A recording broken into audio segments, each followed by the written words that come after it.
databases, siloed databases that live on somebody's central server. And the last thing you want to do is give somebody who owns a central server the power to create a money, because they could manipulate, the money supply or your own balance however they see fit, because they have complete control over that. Well, if you have a Web 3.0 blockchain powered internet, then people actually share copies of the code and all the data across multiple computers where it can't be manipulated. So that's an example of decentralization, an example of the internet of value, this trust minimization that I'm talking about. But taking that to the next level, we have permissionlessness, which is one of the other things that I said. And you see that play out in decentralized finance, where take this to the next level, where you have not only just cryptocurrency, but things that you can do with cryptocurrency that you would normally do in the regular financial world, and also new things like trade cryptocurrencies. You can do this in a permissionless way. You don't have to ask anybody's permission to get on a decentralized exchange or a DEX to trade, and you don't have to provide your identity information, which essentially retains more of your privacy, which is something that you completely give up in Web 2.0. Now, these are two common examples of apps that exist right now.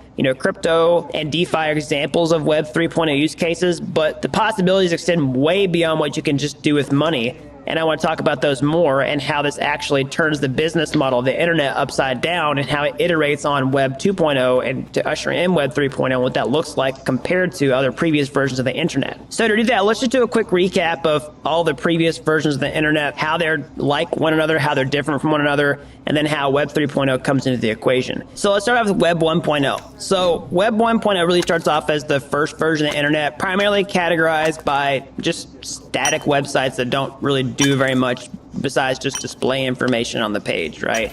You can go to a website, it's got some text on it, some pictures, a cool design, maybe a hit counter.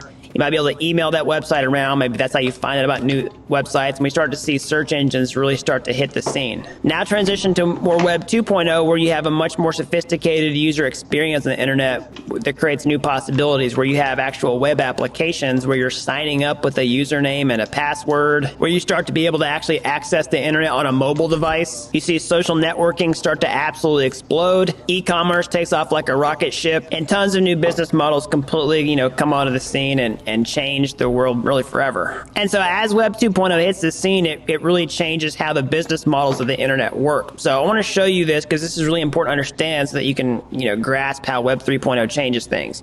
So let's take an example of social networking, okay? So the business models for Web 2.0 are essentially that in many cases, you're getting something free, and in turn, they're getting information from you, and they're just selling that information. They're extracting value from you, in many cases where you don't actually know it. And this can be disrupted by Web 3.0, and I'll explain that here in a second.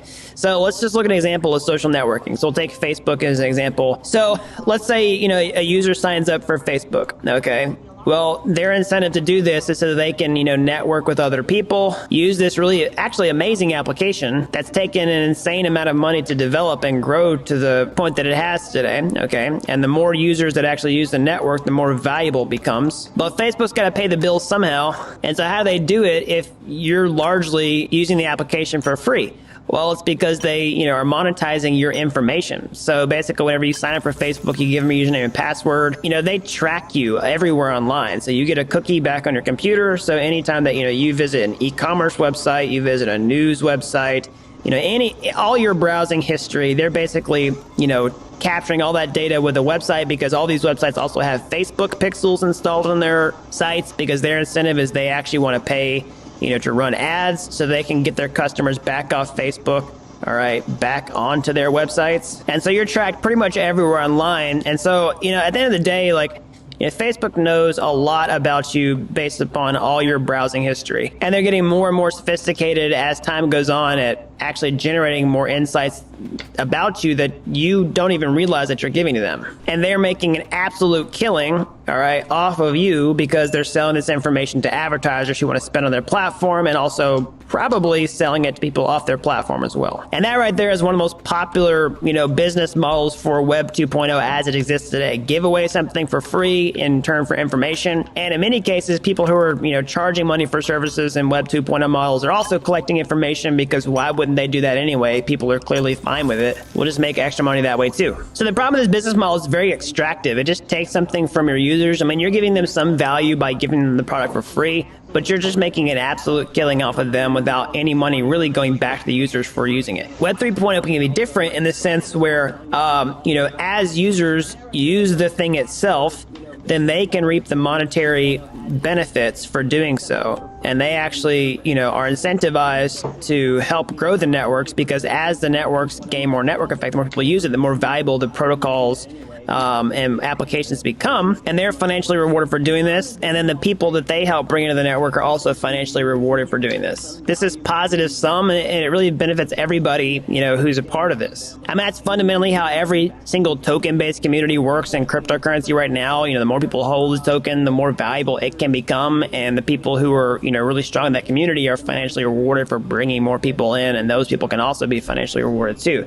Now, a lot of people will instantly say, hey, that sounds like a Ponzi scheme. I mean, there will be some things that masquerade as Web 3.0 that are just straight up Ponzi schemes, but I would also push back and say, okay, so what do you call this model here where Facebook is just getting rewarded for the more people that, bring into the platform based on, their different incentives here. They're just misaligned, and I don't think it's quite fair to just call every single Web 3.0 application a Ponzi. And so if you want an example of that, an application that can actually reward people who are using it in a very positive some way that doesn't just look like a straight up Ponzi where it's like completely rewarding people who got in early and not so much people who got in at the end, then let's look at this example here. This isn't a complete Web 3.0 application yet, but it's a glimpse into what could be possible with Web 3.0 with this new paradigm. So this is from Raul Pal here. He's the founder and CEO of Real Vision Finance, has been a really forward-thinking person in this space with a ton of amazing calls and a really impressive track record. But let's look at what they're actually doing over at Real Vision Finance by community sourcing information. So he's saying he's watching in fascination as the hive mind of Real Vision bought crypto portfolio based on community-only weightings. So it's consistently outperformed the market. So his view is that community is smarter than any individual, as we all have access to quality information. He says the same thing happened with the Real Vision macro portfolio, and he says he has a strongly held view that the traditional view of markets, giving your money to experts, has now changed to together we are experts, as the movement towards Web 3.0 and communities with open access to information has super empowered community decision making. This trend has only started, but it's going to totally upend decision making hierarchies, not just in finance, but also many business models overall. It's the early days yet, but this trend is the beginning of even more disruption. So combining communities with AI and giving information back to the community in order to enable better decision making is powerful, and the antithesis of the extractive business models of existing platforms that use AI to monetize your attention, just like I was talking about social media. So this is an example of something that is very positive sum. Of course, the more people use it, the more valuable it becomes, but it can pretty evenly benefit everybody who is, participating. Of course, people who got in earlier. Of course, time in market always beats timing the market. So if you got in earlier to these insights, you're getting rewarded more from the person after it. But the whole point is you don't really need this person later to get a fundamental value as an early adopter. It gets more valuable as more people come in, but they're not necessary in order for the long-term value to increase. And of course, this is not directly paying people out who are using the application in a very automated way, so it's not like truly Web 3.0 in this sense, but it's a glimpse to what's possible with Web 3.0 and these positive sum business models, and eventually this can actually be automated away with blockchain. And if you want a final sort of summary or recap of like what I'm talking about here of Web 3.0, what it is and why it matters, then definitely check out this tweet thread here from Chris Dixon where he's saying, Web 1.0, roughly 1990 to 2005, was about open protocols that were decentralized and community governed. So most of the value accrued to the edges of the network, the users and the builders. So Web 2.0, roughly 2005 to 2020, was about siloed, centralized services run by corporations. Most of the value accrued to a handful of companies like Google, Apple, Amazon, and Facebook. So we are now at the beginning of the Web 3 era, which combines the decentralized, community-governed ethos of Web 1 with the advanced modern functionality of Web 2. So Web 3 is the internet owned by builders and users orchestrated with tokens. So he's saying centralized platforms follow a predictable life cycle. Decentralized and community governed. So most of the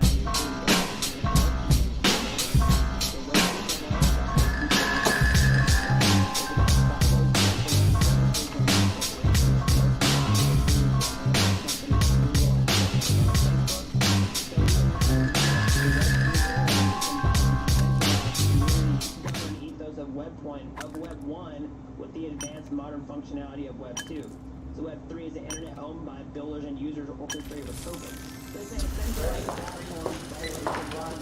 When I discovered Fiverr, actually, it was just kind of a gift. am Elma, and I'm the founder of Elma Blend Jewelry. I started my business because I can't imagine being employed by anyone but myself. I was working as a fit model, and there was one designer that I had a really good relationship with, and she would use the ugliest buttons ever. So I asked her, why are you using those commercial buttons? She's like, why don't you do it? I was like, all right. So I went from a button designer to a jewelry designer. The freelancers at Fiverr, it's kind of like having my own team, except we're not all in the same room. They helped me with quite a few tasks, but mostly product design, web development, SEO, and product descriptions. So it's just always simple and easy. I log on, I tell them what I need, and I get it delivered. With Fiverr freelancers, I went from chasing my dream to living it. Get started on Fiverr today. Want to be happy? Build a life, not just a business. Hey, it's Evan Carmichael, and this channel was created to help you overcome the #1 challenge that is holding you back, a lack of belief in yourself. You watch these videos because you know there's something more inside you too. You've got Michael Jordan level genius at something. So today, let's live your best believe life and get some incredible motivation from the one and only Dr. Joe Dispenza. Enjoy. Self-love is no longer about pleasure or having a car. It's something that you're cultivating within you. So then imagine we have research to show, and this is such a duality, that when you start seeing the brain start synchronizing, getting coherent, the front of the brain and the back of the brain, the two hemispheres coming together, and we can say to scientists that come and study our work, oh, watch this, Ed's gonna pop. What do you mean? Just watch, just is gonna be good. And all of a sudden you see this brain going into this kind of psychic union, the heart blows wide open, you see coherence going on, and you'll look around at that person, and there's tears running down their face. Imagine feeling so whole that it's impossible to want. I mean, how can you want when you're whole? Because you feel like you already have it. Now, when you reach that point, that's when the magic happens, because now you are worthy to receive. And the universe only gives us what we think we're worthy of receiving. Share this with them, please. Yeah, I think, for me, I'm curious and I'm a pragmatist. If you tell me something, all I want to know is how I'm going to use it in my life. And, yes. And I'm not into dinner conversation because nobody changes from that. I'm a doer and I want to be around doers. And this is why you and I connect so well, I think. And obviously, you create a group of people that are passionate about transformation, and they've done some of the work. When we were doing our 4.5 day advanced workshops, right around the end of the event, I was seeing people starting to seeing some really great transformations, and I thought, this is the pop. Yeah, it's a pop. Yeah. Big pops. Yeah. And we were like, we had to send them home. And I was like, oh God, man, if I could just have them for a week.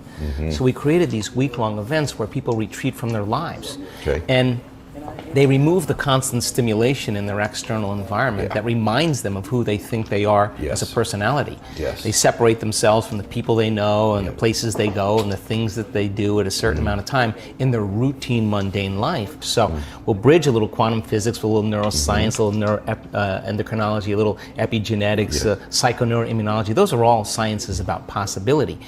And I now know that if you can give people sound scientific information, for me, that's the language. I know. And then if they can turn to the person next to them and explain it, you're not going to get off the hook. Yeah. If you can't explain it, it's not wired in your brain. But if you can build a model and explain it, you're installing the neurological hardware in your brain in preparation for the experience. So the more you understand what you're doing and why, the how gets easier because you can assign meaning to it. So then if I can set up the conditions and the environment and give them the proper instructions and push the envelope a little bit. Yeah. And people who get their behaviors to match their intentions and their actions equal to their thoughts, they get their mind and body working together, they're going to have a new experience. And the experience then is not only going to enrich the philosophical circuits in their brain, because experience does that, but it's going to produce an emotion. So they're going to start feeling more unlimited. How bad does it have to get? To what denominator, to what lowest level do you have to reach before people really make up their mind to change. My message is, why wait? I mean, when you're feeling so altered emotionally, you feel so bad, that's the moment you could actually see yourself for the first time, because you're not answering your cell phone, you're not responding to all your texts, you're not watching TV, you're not going out to dinners, you're not calling people back. Something's altered in you, and you're starting to become self-aware, right? So then people wait to that lowest moment where they can start to see themselves through the eyes of somebody else. Well, if you're waking up every day and you're combining a clear intention with an elevated emotion, and you're changing your emotional state to be elevated, you could still see the old self from an elevated point of view and stay conscious than from a limited point of view. And that's what I want for people. Like, let's go. I mean, what do you got to lose? People are going to start wondering, like, did you change your medication? What's up with that guy? Something's different about him. You're not predictable any longer, right? And we say to our community, when you're changing, you just stop talking about it. Yeah. You're just too busy being it. Something's happening, and that's the repetition of getting a few days in a row of that really well. I always say, God, if you had a great meditation, you wake up feeling better at the end of that meditation than when you started, and you do that the next day, and then the next day, you're going to start feeling better all the time. And that your body's going to start feeling better, and everything's going to start feeling better, and you're going to start feeling better about life. So, you started with a beginner's guide to League of Legends, but now you're watching pro-level tips. Continue your winning streak with ad-free videos. Try YouTube Premium on us.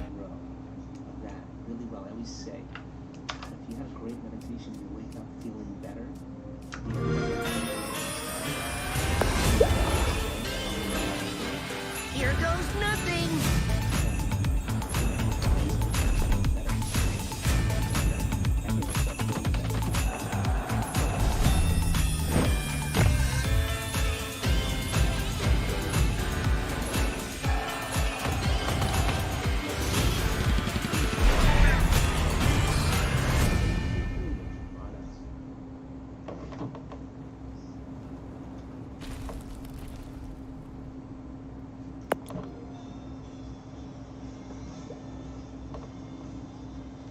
It's too much success. Yep. Gas is expensive. Gas is terrible. We had kind of a mini crypto winter in the art scene where, I don't know, you talked about that you've been following it for months, and it was just on fire in October, November. Come December, Ethereum prices kind of skyrocketed, and all of a sudden, people couldn't create. Or they could create, but they couldn't mint. They couldn't tokenize, unless they were upper echelon. Where do you see that going? Too early for me to make a call that I would want to look back on and say, okay, right. You were smart or you were an idiot. I just don't know. That's the honest truth. I know human dynamics. So what do I mean by that?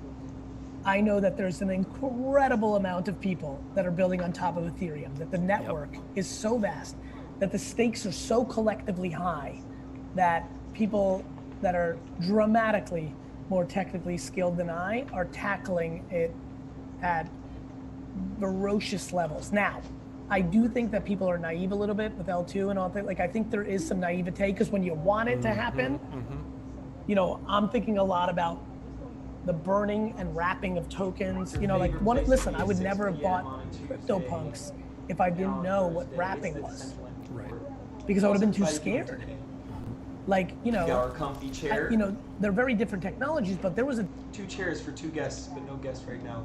Maybe in the future.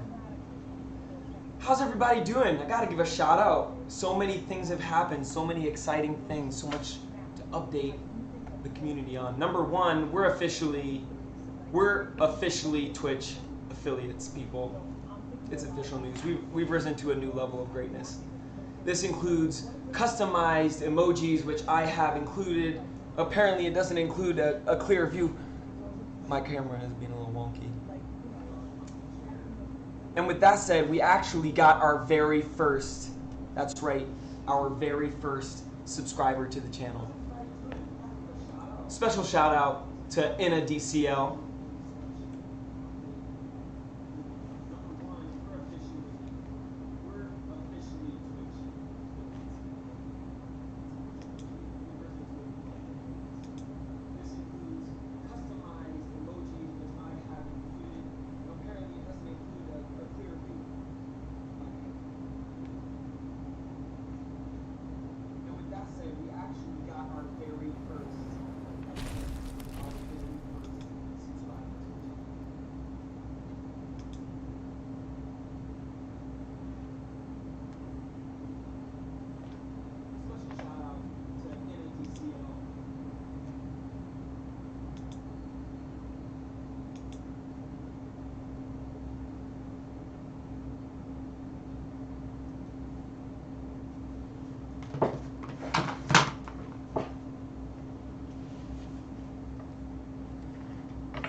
It's your favorite place to be at 6 p.m. on a Tuesday and on a Thursday.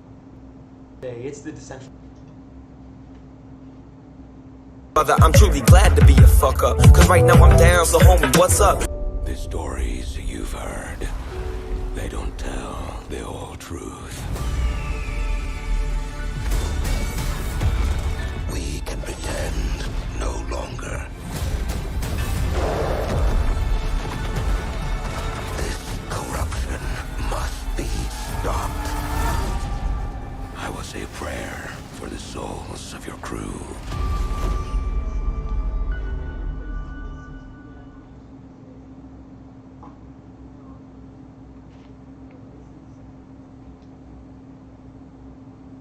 I'm truly glad to be a fuck up, cause right now I'm down, so homie, what's up?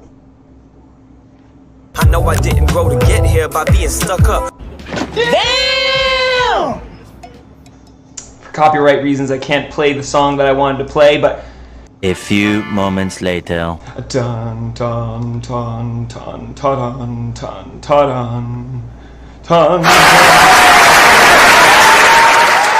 I say, why don't we get a practice run going for our first question? The question is, are you on the light side of the Force or the dark side of the Force? No! God, please, no! No! If you're on the light side, you're going to be going bald. That's right, completely bald. Fantastic! Let me get this. You can just unclick there. If you're on the light side, you're going bald. You're getting your chi vibes going. If you're on the dark side, you're going mohawks, people. Moving on the dance floor. Dancing.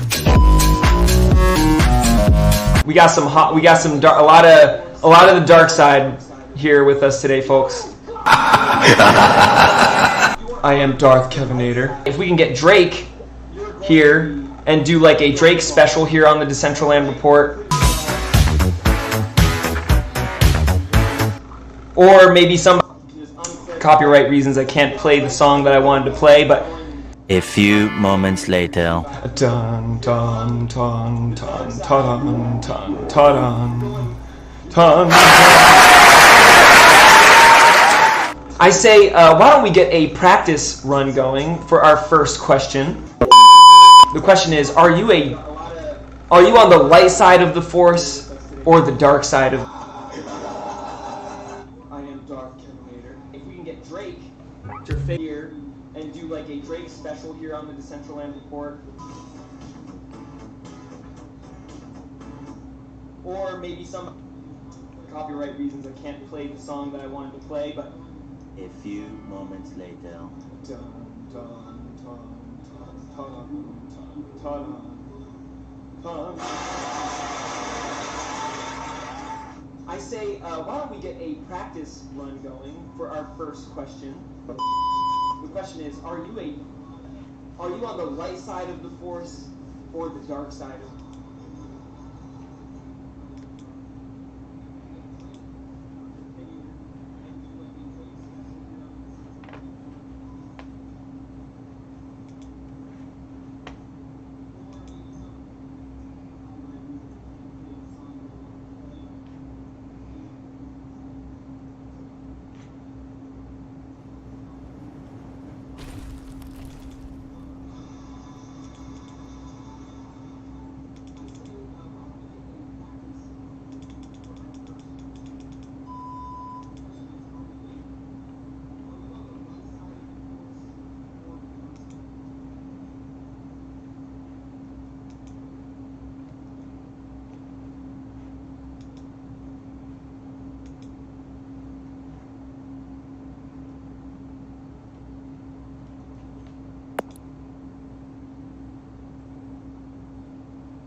the day where Yahoo was the only search engine. Sure. And then Google came along. And I sit here and say, well, there could be a different blockchain, like Ask Flow. Jeeves. Correct. So I mean, look how great Flow is. Roham, learned a lot being up on kitties and the scalable issues, and Flow, and there's tons of innovation going on this. So Ethereum scaling issues scare me less than they did 6 months ago, because I have enough belief that if it doesn't mean all the assets go to zero. Right. And I'm a person that doesn't have the skill set, nor, to be honest, the interest on how the concrete and steel is made. I like designing the room. Got it? So I try to stay educated enough that I can speak to the way I'm speaking to you, where I'm dangerous, right? I can be a little dangerous, but I'm not the person that's going to speak about the technical underpinnings at the level that so many others can. What I spend my passion and time and skill set on is the human dynamics on top of those things. Now, I don't want to get caught with my pants down, which is why I try to stay knowledgeable-ish, but to speak about scalability of Ethereum, that is my pay grade. I kind of anticipate, in my opinion, that we'll get to a point where there's a level of interoperability that, perhaps these tokens are moving from one chain to another. I mean, that's obviously a technical challenge now. I think that is something that is in the best interest of everyone, thus makes me think likely. Well, on the flip side, you could say, well, maybe it's more like the Betamax VHS situation, where VHS dominated because it simply was the one that was more widely used. And, you could make that argument for Ethereum. I think you could, but the speed of technology advancements are so different today compared to what it would have taken for a third, cool, but that was a one-on-one battle. If the speed and costs associated with innovating back then in that game might have led to something called PS9, which would have destroyed VHS. Sure. And I think that's how I look at Flow had the luxury of knowing what Ethereum was. Right.